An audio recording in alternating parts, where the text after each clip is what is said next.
दौरे की लेकर बात करते हैं। गया जी और भोजपुर में सीएम का दौरा होना है। भोजपुर को सीएम सम्राट सौगात देंगे। एक्वा पार्क का सीएम सौगात देने वाले हैं। 32 एकड़ में 17 प्रोजेक्ट का शिलान्यास होगा। खिजरसराय प्रखंड के देव गांव में सौगात देंगे। गया जी को भी सीएम सम्राट की सौगात मिलेगी। 184 करोड़ के टेक्नोलॉजी सेंटर का शिलान्यास सीएम सम्राट चौधरी करेंगे। तो देखिए, आज कई बड़ी सौगातें। गया जी को भी सीएम सम्राट की सौगात मिलने वाली है। तो सीएम का ये दौरा बेहद खास टेक्नोलॉजी सेंटर का शिलान्यास भी किया जाना है। और इस कार्यक्रम को लेकर के तैयारियां पूरी कर ली गई हैं। 184 करोड़ की लागत से सेंटर भी बनाया जाना है, जिसका सीएम सम्राट आज शिलान्यास करेंगे। इसी बीच देखिए, सहरसा से एक बड़ी खबर सामने आ रही है। प्रिंस यादव का शव उनके पैतृक घर पहुंच गया है। पार्थिव शरीर नेपाल से गांव लाया गया। शव पहुंचते ही परिवार का रो रो कर बुरा हाल है। देखिए, नेपाल के एक होटल में संदिग्ध हालत में प्रिंस यादव की मौत हो गई थी और ज्ञान बिंदु के निदेशक रोशन आनंद के सगे भाई हैं प्रिंस यादव। कोचिंग विवाद में प्रिंस यादव का भी नाम शामिल था। केजीएस विवाद के बाद से फरार था प्रिंस। बेउर जेल में बंद है रोशन आनंद। तो नेपाल के एक होटल से प्रिंस यादव का शव जो है वो बरामद किया गया। संदिग्ध स्थिति में उनका शव बरामद किया गया। हालांकि किस वजह से उनकी मौत हुई है इसकी फिलहाल जानकारी नहीं मिल पाई। लेकिन केजीएस विवाद के बाद प्रिंस फरार चल रहे थे और नेपाल में उनका शव बरामद हुआ है। फिलहाल अगर हम रोशन आनंद की बात कर लें तो वो अभी बेउर जेल में बंद है और इसी बीच उनके सगे भाई प्रिंस यादव की मौत हो जाती है। हालांकि जब खान जीएस क्लासेस की बात कर लें, उसमें जो पथराव हुआ था उसमें प्रिंस यादव भी शामिल थे और उनका भी नाम सामने आ रहा था। उसके बाद से वो फरार चल रहे थे और उसके बाद उनकी मौत होती है। अब उनकी मौत पर कई सवाल भी खड़े होने लगे हैं कि आखिर उनकी मौत हुई तो हुई कैसे। तो प्रिंस यादव का शव देखिए उनके पैतृक घर पहुंच चुका है। पटना के ज्ञान बिंदु कोचिंग के डायरेक्टर रोशन आनंद के भाई प्रिंस यादव की नेपाल के एक होटल में संदिग्ध मौत हो गई। प्रिंस के चेहरे पर चोट के निशान थे। परिजन प्रिंस की मौत से हैरान है। तो प्रिंस के दोस्तों ने दावा किया है कि प्रिंस मानसिक रोगी था और दवा खाने से उसकी मौत हो गई। बड़ा सवाल है कि क्या प्रिंस की मौत से पर्दा उठेगा। ये रिपोर्ट आपको दिखाते हैं। रोशन आनंद के भाई की संदिग्ध मौत। नेपाल के होटल में मिली लाश। प्रिंस की मौत का क्या है राज। प्रिंस की मौत से उठेगा पर्दा।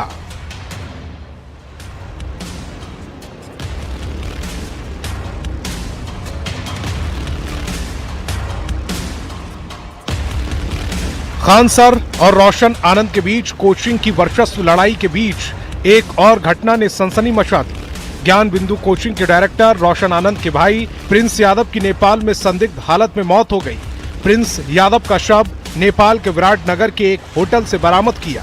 प्रिंस की आंख के ऊपर चोट के निशान भी हैं। दरअसल फैजल खान की कोचिंग खान ग्लोबल इंस्टीट्यूट के साथ हुए विवाद के बाद रोशन आनंद और प्रिंस खान के खिलाफ एफआईआर दर्ज कराई गई थी। प्रिंस यादव गिरफ्तारी के डर से नेपाल चले गए थे। अब पुलिस इन तमाम एंगल से जांच कर रही। सहरसा के धमसेना गांव के रहने वाले प्रिंस यादव की मौत के बाद गांव में मातम पसरा है। किसी को कुछ समझ नहीं आ रहा कि आखिर प्रिंस की मौत कैसे हो गई। हम तो ऐसा आज जीवन में जब से जन्म लिए हैं तो ये परिस्थिति हमको पहली बार देखने को मिला कि एक भाई का लाश हो, एक भाई जेल में बंद हो और बहन का मंडप की तैयारी चलता हो। इतनी बड़ी कष्ट भगवान दुश्मन को भी ना दे। प्रिंस की संदिग्ध मौत को लेकर कयासों का बाजार गर्म है। हर किसी के जहन में एक सवाल कौन रहा है, आखिर प्रिंस ने कैसे जान गंवा दी। इधर नेपाल पुलिस ने प्रिंस को लेकर बड़ा दावा किया है। नेपाल की पुलिस का कहना है कि प्रिंस एपिलेप्सी की दवा का सेवन करता था। उनके रूम से ये दवा बरामद हुई है। तो प्रिंस के दोस्तों का भी कहना है कि वो मानसिक रोगी थे। घटना की रात भी उन्होंने दवा खाई थी। इलाज के दौरान प्रिंस की मौत हो गई। हम प्रिंस का दोस्त हैं। प्रिंस का पहले से दवाई चलता था मेंटल का। उसको 2 बार अटैक आ चुका था।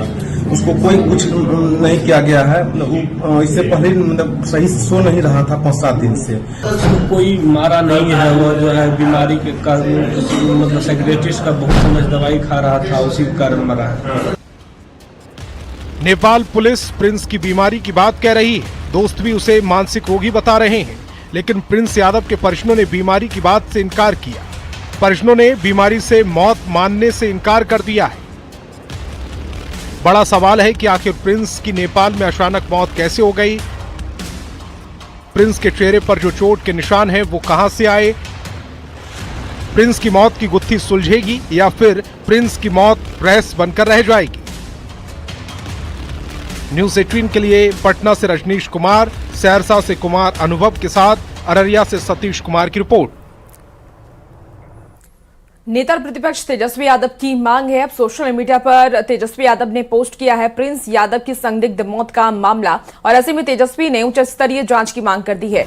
दोषियों के खिलाफ कार्रवाई की मांग तेजस्वी यादव ने की। पोस्टमार्टम रिपोर्ट उपलब्ध कराने की मांग की है। पुलिस की भूमिका को संदिग्ध बताया है तेजस्वी यादव ने। तो नेता प्रतिपक्ष तेजस्वी यादव ने देखिए अब प्रिंस यादव के मौत की उच्च स्तरीय जांच की मांग कर दी है। सोशल मीडिया पर पोस्ट कर ये मांग की है। तेजस्वी यादव की तरफ से एक्स पर पोस्ट किया गया प्रिंस यादव की संदिग्ध मौत का ये पूरा मामला, और इस मामले को लेकर के हाई लेवल जांच की मांग तेजस्वी यादव ने कर दी है। बता दें आपको कि दोषियों के खिलाफ कार्रवाई की मांग भी तेजस्वी यादव की तरफ से की गई।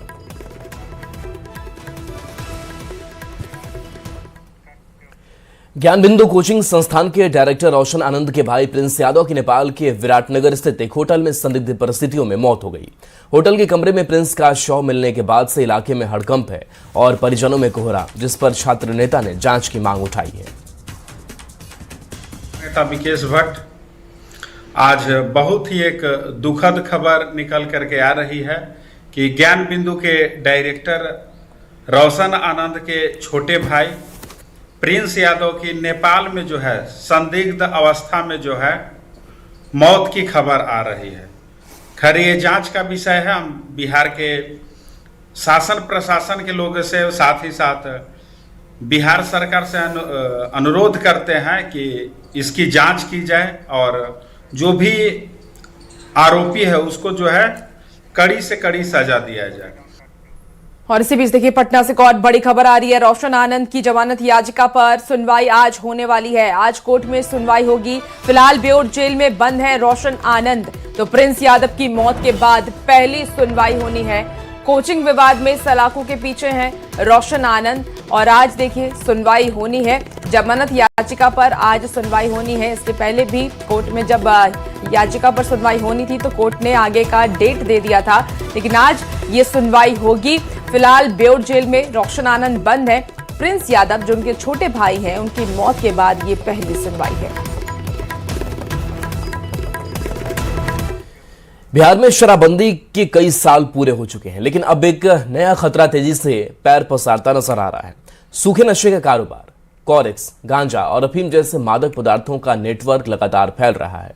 सीतामढ़ी, मोतिहारी और मधुबनी में हाल के दिनों में हुई बड़ी कार्रवाई ने इस खतरे की गंभीरता को उजागर कर दिया है।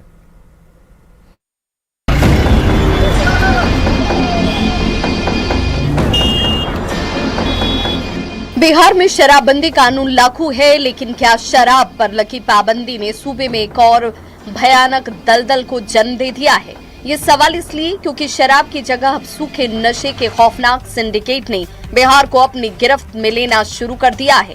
पिछले कुछ घंटों में सीतामढ़ी, मोतिहारी और मधुबनी से आई तस्वीरें इस बात की गवाही दे रही हैं कि नशे के सौदागर अब युवाओं की नस नस में जहर घोलने के लिए नए नए रास्ते अख्तियार कर रहे हैं। पहली तस्वीर सीतामढ़ी के बैरगनिया की है, जहां एक मेडिकल स्टोर की आड़ में अय्याशी और नशे का धंधा धड़ल्ले से चल रहा था। अब टीम ने छापेमारी की तो वहां जमकर हंगामा हुआ, लेकिन अब जांच आगे बढ़ी तो अधिकारियों के होश ही उड़ गए। दुकान के सैकड़ों भरी हुई प्रतिबंधित कोरेक्स की शीशियां मिली। इतना ही नहीं, ऊपरी मंजिल के कमरे में हुक्का, सिगरेट और कॉन्डोम की बरामदगी की गई। इससे साफ है कि दवा की दुकान के पीछे नशे और अनैतिक देह व्यापार का कॉकटेल चल रहा था। पुलिस ने संचालक समेत 2 लोगों को हिरासत में लिया है। नशे के इस मकड़जाल में अब महिलाएं भी ढाल बनाई जा रही हैं। मोतिहारी के गोविंदगंज में पुलिस ने एक ऐसे ही बड़े महिला गिरोह का पर्दाफाश किया। पुलिस ने जाल बिछाकर 4 महिला तस्करों को गिरफ्तार किया है, जिनके पास से तकरीबन 50 लाख रुपए की अंतर्राष्ट्रीय कीमत वाली अफीम जब्त की गई। रेड किया गया गोविंदगंज थाने में और वहां से भी कुछ मादक पदार्थ जो है पुलिस ने बरामद किया है और वहां से भी कुछ तस्करों को पुलिस ने गिरफ्तार किया है और इसके फॉरवर्ड बैकवर्ड लिंकेज को स्थापित किया जा रहा है। इसमें आगे की कार्रवाई के लिए जो है टीम इसमें लगी हुई है। लेकिन हद तो तब हो गई जब मधुबनी में इस काले धंधे को खाकी का ही संरक्षण मिल गया। पुलिस ने यहां 419 किलो गांजा बरामद किया, लेकिन साथ में डायल 112 के चालक समेत 4 लोगों की गिरफ्तारी भी की गई। एसपी योगेंद्र कुमार ने कड़ा हंटर चलाया। थानाध्यक्ष और 2 पुलिस अधिकारियों को तुरंत सस्पेंड कर दिया गया। जो डायल 112 का ड्राइवर है उसका भी नाम FIR में डाला गया है और उसकी भी गिरफ्तारी हुई है इसमें। इसके अलावा जो डायल 112 के पुलिस पदाधिकारी थे वो भी ड्यूटी से गायब थे उस समय, उनको भी सस्पेंड किया है मैंने। इन 3 बड़ी कार्रवाइयों ने साफ कर दिया कि शराबबंदी के बाद भी बिहार में स्मैक, गांजा, अफीम और प्रतिबंधित कफ सिरप का बाजार तेजी से बढ़ा है। सरकार और पुलिस के सामने अब इस सूखे नशे की रीढ़ तोड़ने की सबसे बड़ी चुनौती है। न्यूज़ 18 के लिए मधुबनी से विपिन दास, मोतिहारी से अवनीश कुमार और सीतामढ़ी से राकेश कुमार के साथ ब्यूरो रिपोर्ट।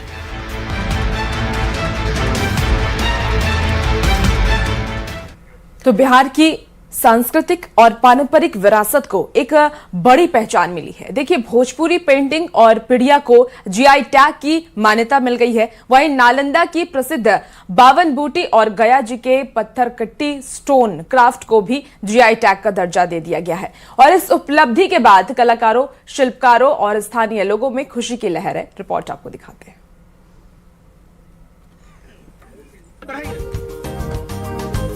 बिहार की समृद्ध विरासत और सदियों पुरानी कला के लिए आज का दिन ऐतिहासिक है। बिहार की माटी की खुशबू और हुनर को अब ग्लोबल पहचान मिल गई है। एक साथ एक नहीं, 2 नहीं बल्कि 3 अद्भुत कलाकृतियों को भारत सरकार ने GI टैग से नवाजा है, जिसे सुनने के बाद भोजपुर, नालंदा और गया जी में जश्न का माहौल है।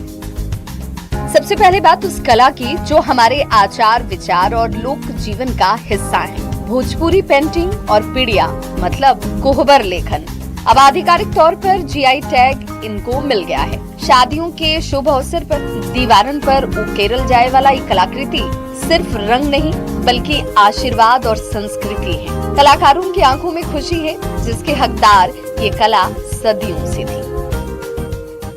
तो उसमें हम लोगों को काफ़ी दिन से हम लोग इस मतलब मेहनत में लगे हुए थे कि कब इससे अंतर्राष्ट्रीय पहचान मिले, कब जो ये जो हम लोग का कला है वो एक घर के अंदर ही सीमित था, लेकिन आज के समय में लोग मतलब काफ़ी अंतर्राष्ट्रीय लेवल तक लोग इसको जाने हैं, समझे हैं। इस बात की बेहद खुशी है हम लोग। अब बात नालंदा की। वहाँ भी बुनकरों के चेहरे खिल उठे हैं। नालंदा की शान बावन बूटी कला को जो अब GI टैग की मान्यता से सुसज्जित है। सूती कपड़ों पर हाथ से बुनी जाने वाली ये 52 अद्भुत बूटियां हमारे बुनकरों के कड़े इम्तिहान और अटूट धैर्य की कहानी कहती हैं। अब ये कला नालंदा से निकलकर दुनिया के बड़े बड़े फैशन बाजारों में धूम मचाने को तैयार है। GI टैग मिलने से तो एक बुनकर में उम्मीद जागी है कि जो पहले लोग नहीं जान रहे थे अब लोग जानेंगे और बिक्री भी अच्छा होगा और सरकार से भी उम्मीद करते हैं कि हम लोग के बहुत आगे तक पहुंचा दिए। और अब गया जी की वो कला जिसने कठोर पत्थरों में भी प्राण फूंक दिए। जी हाँ, गया जी के मशहूर पत्थर कट्टी स्टोन क्राफ्ट को भी GI टैग मिल गया है। पत्थरों को तराश कर उसे जीवंत मूर्तियों के तौर पर बदल देने वाले इन शिल्पकारों की उंगलियों का जादू अब पूरी दुनिया सराखों पर रखेगी। अब शिल्पकारों को मिला है तो इससे पहचान होगा कि अंतर्राष्ट्रीय स्तर पर यहाँ के कलाकार अपना मूर्ति अपने ब्रांड से अब बेच सकते हैं। ये खुशी की बात है हम लोग की। इन तीनों जिलों में आज कलाकारों ने एक दूसरे को इस ऐतिहासिक जीत की बधाई दी है। अब सिर्फ ये एक टैग नहीं बल्कि बिहार के हुनरमंदों के पसीने और साधना का वैश्विक सम्मान है। न्यूज़ 18 के लिए आरस से चंदन कुमार, नालंदा से अभिषेक और गया जी से एलन लीली के साथ ब्यूरो रिपोर्ट।